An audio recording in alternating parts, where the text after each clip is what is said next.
If we were to try and to identify a theme for this week's Parsha, we would probably land on the idea of dreams. After all, the Parsha begins with the two dreams that Yosef has about sheaves and stars in which his brothers and his family will bow down to him at some future time.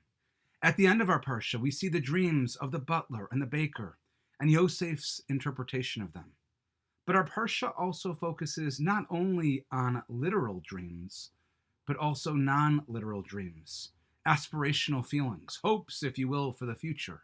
The hope and prayer that Yosef has to be accepted by his brothers, the hope and dream to return to his family that Yosef maintains throughout his entire servitude in Egypt, the hope that Tamar has in God, and ultimately Yehuda. The small hope that Yaakov keeps that maybe, that just maybe, Yosef is alive. And yet, as much as our Parsha is about dreams, if we dig deeper, we would find that it's actually about dreams that are unfulfilled. When you read the Parsha, it doesn't feel like all warm and fuzzy. It's a story filled with hatred and jealousy and bloodshed. It's tragic. It's about realities not being what we had hoped they could or what they should be. Is this what Avram had hoped would happen with his great-grandchildren? This is the promise? This is the dream of a better future for tomorrow? But what's really fascinating is that we find a similar idea in the Hanukkah story. Hanukkah is one of the most joyful times of the year. It's days of Hallel v'Hodah as we celebrate an unprecedented miracle, a military miracle where the few defeated the many, and a miracle of oil lasting much longer than it should have.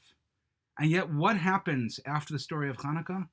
The Rambam teaches in the opening paragraph of his Hilchos Hanukkah that at the end of the revolt there was a return of sovereignty to the Jewish people, and this, he says, lasted 200 years until the destruction of the temple.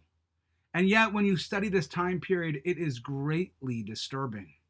Matisyahu, the high priest, he has 5 sons. Yehuda HaMaccabee dies very soon after the Hanukkah miracle, before the end of the war, and he is succeeded by his brother Yonasan, and then after his death by another brother, Shimon, and Shimon, together with 2 of his sons, was murdered by another member of the family, a son-in-law, in a dynastic dispute. And Shimon was succeeded by his son Yochanan, but upon his death, his son Aristobulus had his own mother and brothers arrested, starving her to death. The next generation includes figures such as King Alexander Yanai, who murders 800 rabbis, and from then comes all of the splits in the Jewish people that led to the Romans coming and destroying the temple, ending our independence for 2,000 years. In fact, Chazal say that the Hashmonaim lineage, it completely disappeared because they all killed each other. And not to sound like a downer, but this is the great Hanukkah story with the Hashmonaim and the Maccabees? How can the people for whom Hashem performed an awesome miracle, in fact, a series of miracles, how could they have turned out so bad? People for whom he was willing to protect and defend, lift up and exalt, how could it all have ended so swiftly, so quickly, with fighting and bloodshed and conflict? How did these miracles come to such an inglorious end? How could their dreams fall so flat? And so allow me to share with you the opinion of the Sforno, which sheds light on these difficulties. The Sforno points out a number of places that what really drives the dispute in our Parsha amongst the brothers is that they each live in a world where everyone assumes that another person's success is a personal threat that needs to be countered. Think about it. Abraham has 2 sons. One remains Jewish and the other disappears. Yitzchak also has 2 sons. One remains Jewish and the other is written out. Yaakov has 12 sons.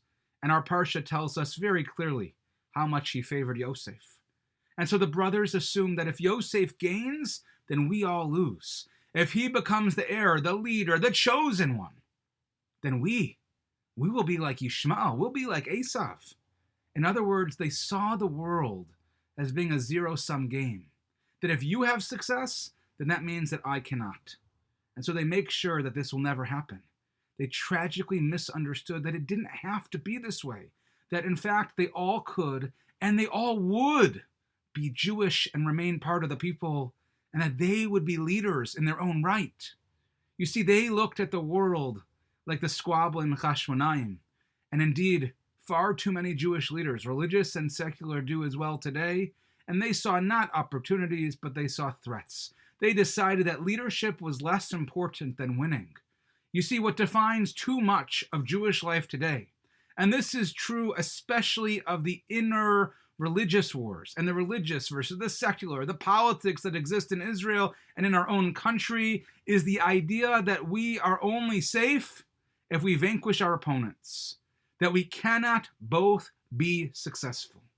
In fact, the Ramban teaches that the Hashmonaim were doomed specifically because a family of priests had no business taking the kingship, that they should have passed the crown back to the house of David.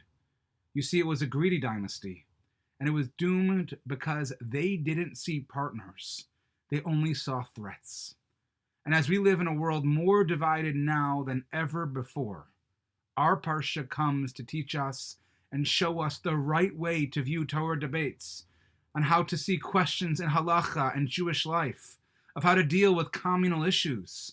If we see them all as nothing more than turf war, nothing more than politics, well, we know where it will end. Our dreams won't come true the way that we had hoped.